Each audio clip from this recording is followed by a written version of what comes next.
Good afternoon. I'm just going to tell you a little story. I am really passionate about keeping churches open.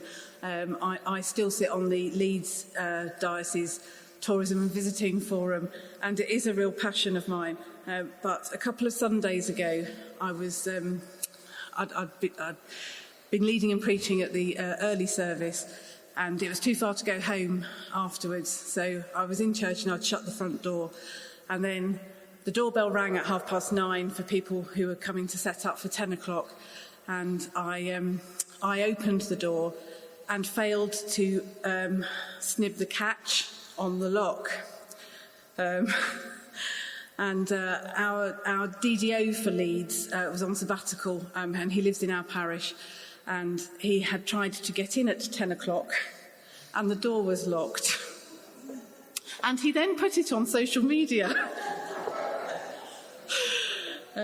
So there was a flurry. So I love keeping churches open, and I've written myself a reminder now to always check that I have the catch up. Ecclesiastical, as Julie said, we do insure 95% of churches, Anglican churches in England and Wales. We've been insuring churches for 130 years. We were originally set up to insure the Anglican Church, but we do insure wider than the Anglican Church these days. And we are the leading UK insurer of churches and heritage buildings. We're owned by charitable trust, the All Churches Trust Limited, and they are a source of grant funding for churches. There's two schemes that they run. The Small Grants Scheme, which currently gives grants of between £500 and £5,000. From 1st of January next year, that is changing to between £1,000 and £10,000. They give churches to Christian charitable organisations, including churches, very keen on missional activities. Keeping churches open is one of those missional activities that they are very keen on.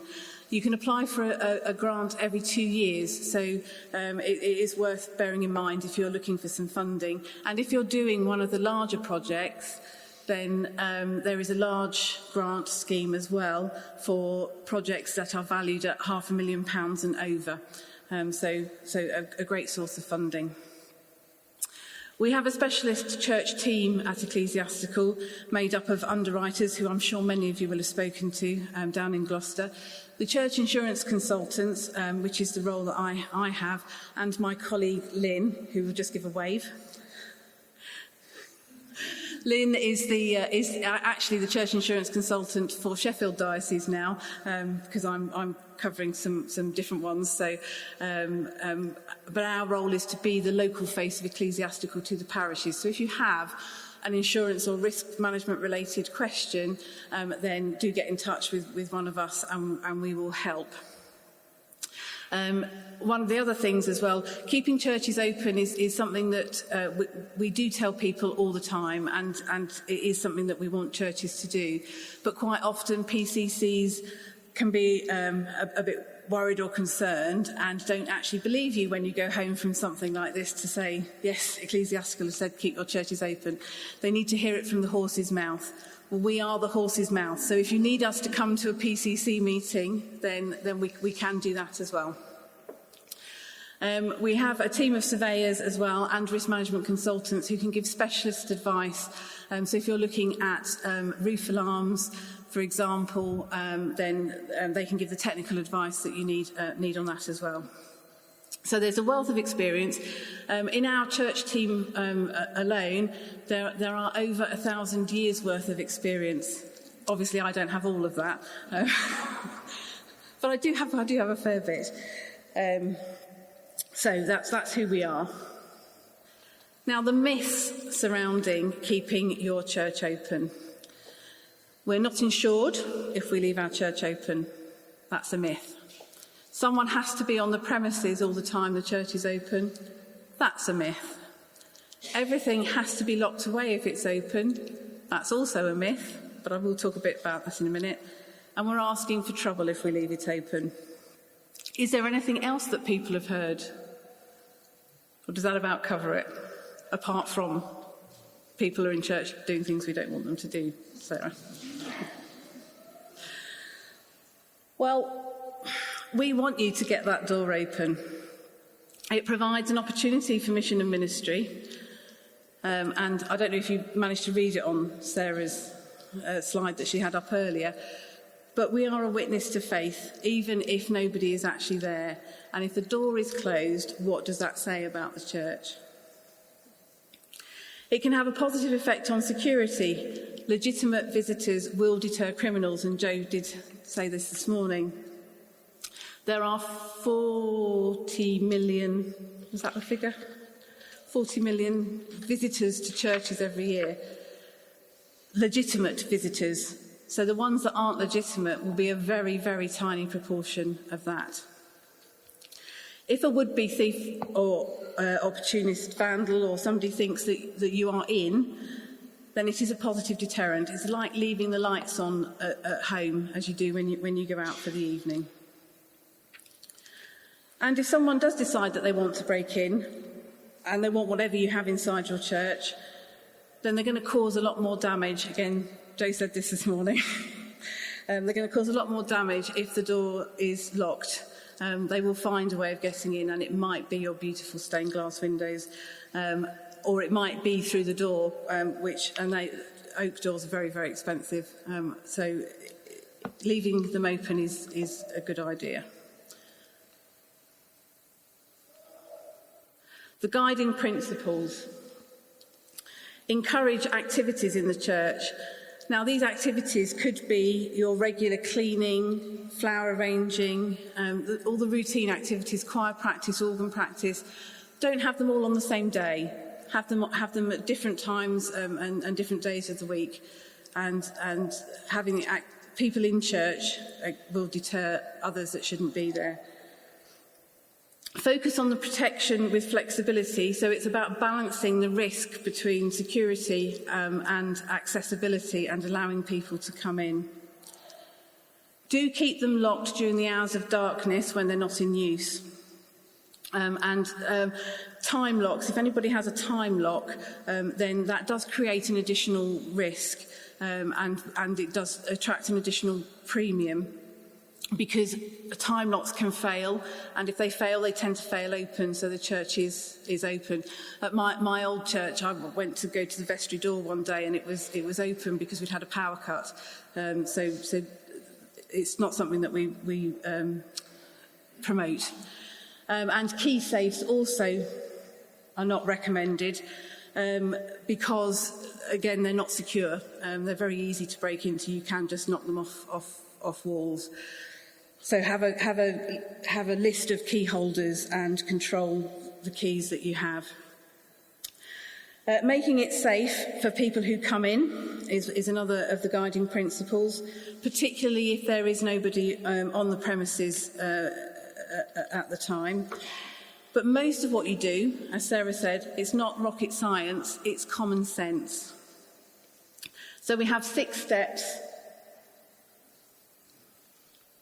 We do have 6 steps for keeping your church open, and the first one is people. Now, if you have willing volunteers who are able to provide a rota for sitting in church, then that's great.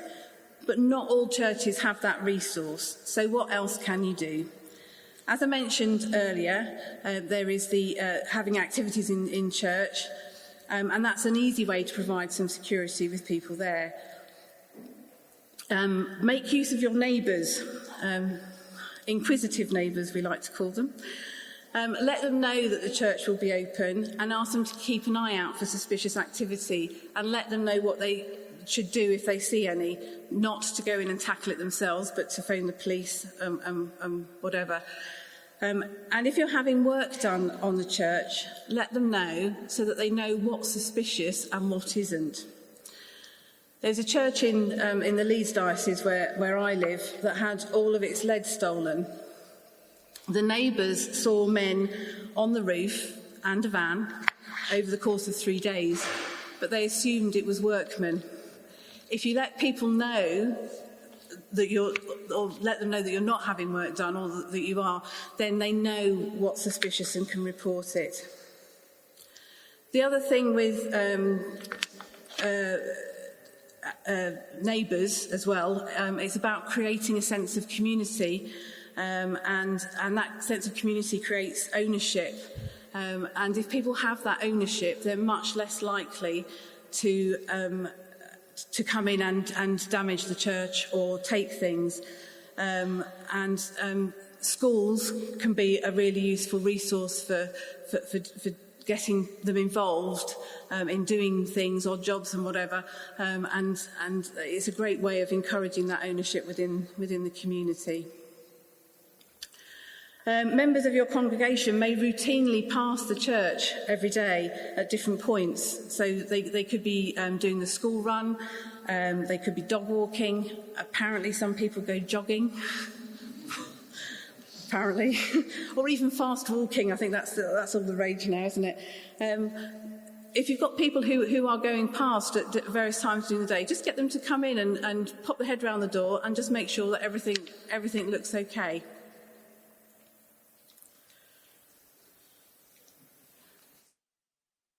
The second step is removing temptation. So you don't have to lock everything away, and certainly if you do have church sitters in, then obviously you can leave things out, because there are people there that will be keeping an eye on things. So if you don't have anybody in church when it's open, then you need to take a common sense approach and remove the temptation where possible. So think about the valuable items that you have. Candlesticks and crosses are the obvious ones. Can they be moved and locked in the vestry or in a safe? Can you replace them with substitutes when they're not in use for services? I've been to several that have wooden candlesticks and crosses on the altar. The picture at the top is a church down in Gloucester that is beautifully painted inside. And so the crosses and the candlesticks have been designed in the same design as the church, so they fit in, but they're not as they're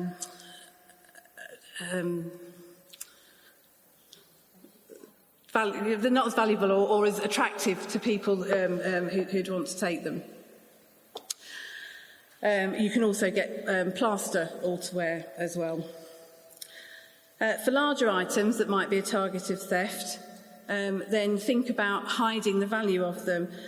Mouseman furniture is a common example of that. And I was in a church and they were saying, well, we've got this, and do we have to pick the altar up and move it every time? And the answer is no. But what you could do is turn it round so that the mouse isn't immediately visible and therefore not immediately attractive to people. So hide it when you can. You can also put very valuable items in a private house, but if you're doing that, make sure that your inventory reflects accurately the location of where they are. If you are insured with us, then you do have some cover under your policy for items that are kept elsewhere.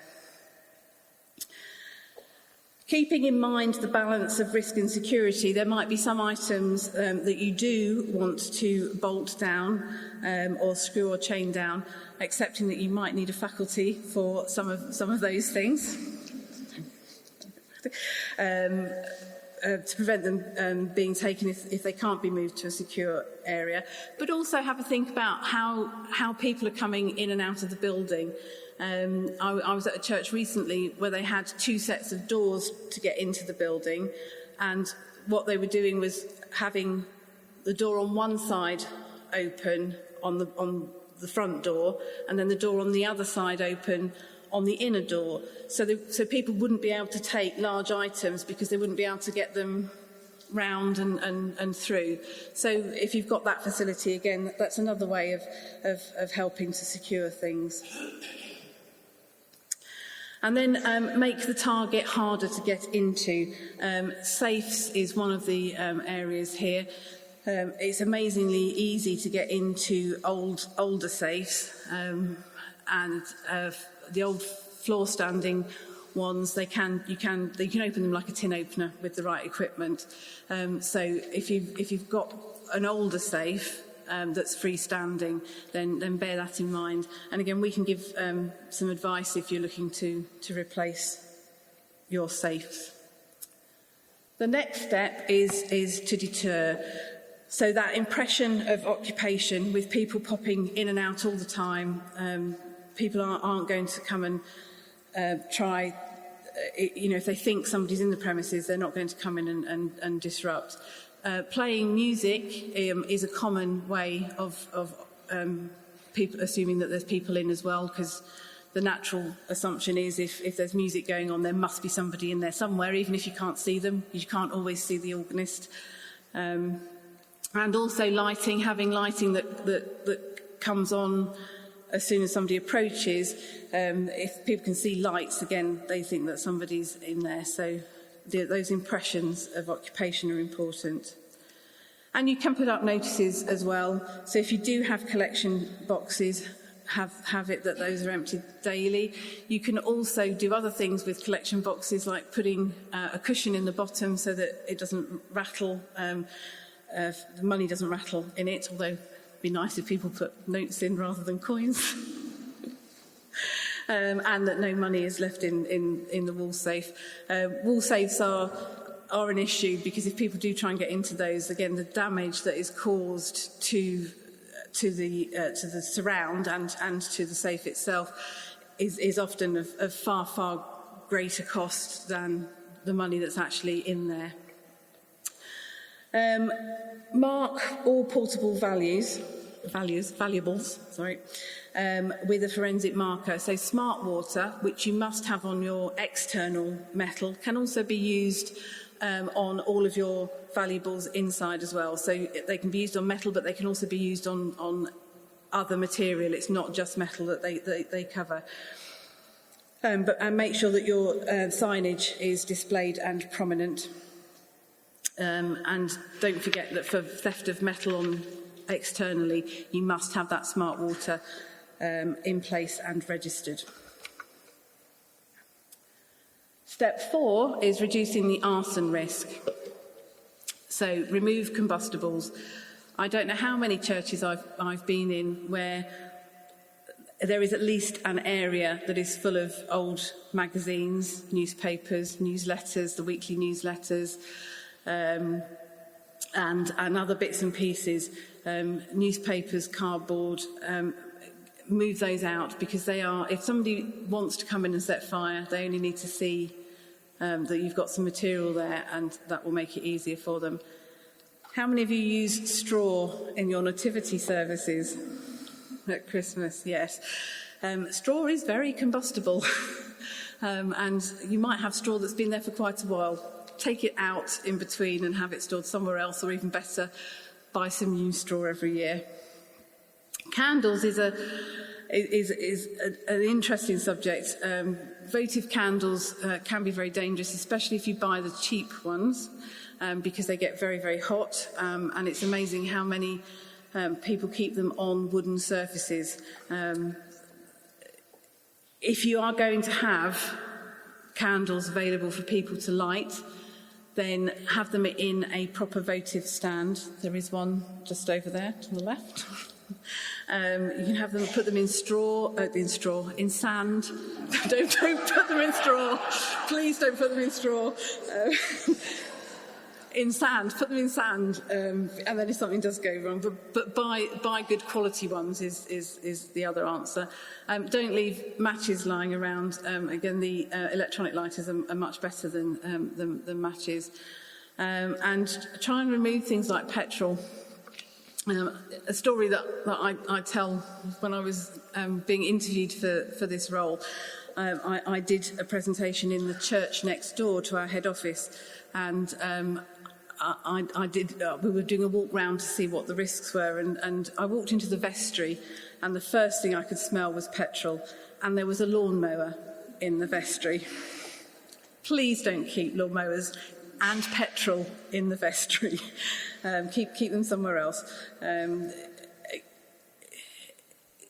It might be perfectly safe most of the time, but again, it's about removing those options for people if they do decide to get in.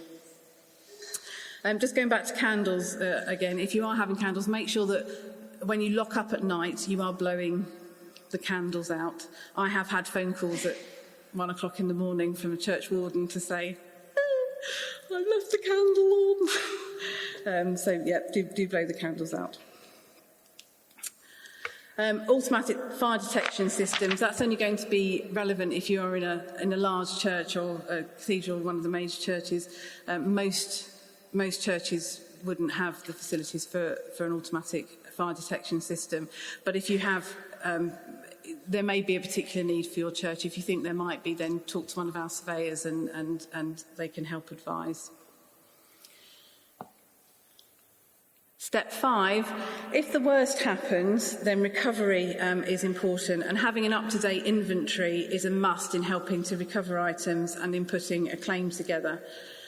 Recovery is much easier as well if there are photographs of all the valuables and portable furniture, and that is a good way, again, of involving the community. You could have a day of photography and invite people to come in and snap everything in your church from all different angles, from far away, but close up is also good, especially for hallmarks and intricate carving and things like that. But it's a great way of involving the community and having a really detailed inventory of the items that you have in church. The basis of the insurance that we provide you with is repair and restoration. So if you have something like this pulpit carved in this way, then what you will get is a wooden pulpit carved in that way again. So having the detailed pictures enables the craftsman to actually replicate that. So it's a great way of getting people involved. These days, most people will be keeping photographs electronically as well, so it's not like you've got loads of storage that you need. We used to say keep one set in the safe and one in a place away from the church, but these days most of it's going to be online. So we are actually piloting a project to enable you to upload photographs to your policy information as well. When there's more information on that, then we'll let that get circulated. And step 6 is making it safe. Now, your public liability cover under your policy is there in case you're held liable for any loss, damage or injury to people visiting your church. But obviously we don't want them to be injured coming in. So review your health and safety. It's about common sense. It's not about reams and reams of paperwork. But most accidents and injuries comes from slips, trips and falls in churches. Now, this is a wonderful example in here because it's all even surfaces. But I bet most of our churches don't have even floors. There will be some tripping hazards in there. And not just the natural ones, there will be ones that come from wires. In fact, I think this is probably the first talk I've done where I've not had to be stepping over wires as I've been giving my presentation. So those are things to take into account. So the risk assessment process is actually really simple. You need to look at who may be harmed and how, what's already in place, and what more you might need to do to make it safer. What might harm a visitor to the premises? Well, there is a wire over there. See, that could. But it is those sorts of things. Those slips and trips are going to be the most common ones. But who might be coming in? One of the things that I always say, if you're expecting children to come into your church, then get down on your knees to do your risk assessment, because you need to see the hazards that they see, and those hazards might be very different from the ones that we see as adults. If you have, or if you might have a lot of elderly or infirm people coming in, then again think about how they need to access things. If you've got steps up, do you need to have a portable handrail that can be put out to help them and things like that? Also, but think about things with a completely fresh pair of eyes. So pretend that you are a visitor and not a member of the church who is used to those hazards on a weekly basis. Because trailing cables, for example, you might just generally step over those because you know that they're there.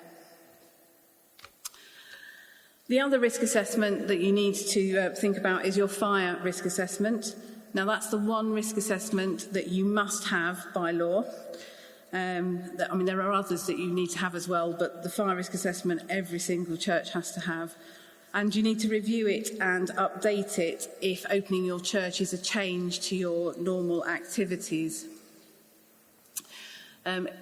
If you've ever been on our website, Church Matters website, you'll know that there is a wealth of information there. There are risk assessment templates and fire risk assessment templates available on the website if you need them. And if you do have people working or volunteering in the church or locking and unlocking the church on their own, then a personal safety plan is also a good idea. There are some available on our table over there that give you ideas of the things that you need to take into consideration. So a system of communication if you've got somebody working in church on their own, for which you might need a mobile phone signal. So think about whether or not you have that facility. But a system of checking in with people. So somebody phones them or goes to visit every hour or 2 hours or whatever to make sure that they're okay. And all of that sort of thing. So they're all on the table over there if you'd like a copy. One of the things that I hadn't covered, but it came up earlier, was if you're thinking of major changes in use to your buildings. So if you're going to be opening a bakery or a restaurant, especially if you're going to be running it yourselves, then that's the sort of thing that we would like you to tell us about, because that's not necessarily a standard church activity. So we don't need to know about everything that you do and all the activities that you do, but anything that is a little more out of the ordinary, then let us know. That includes having camels in churches and donkeys. Just saying.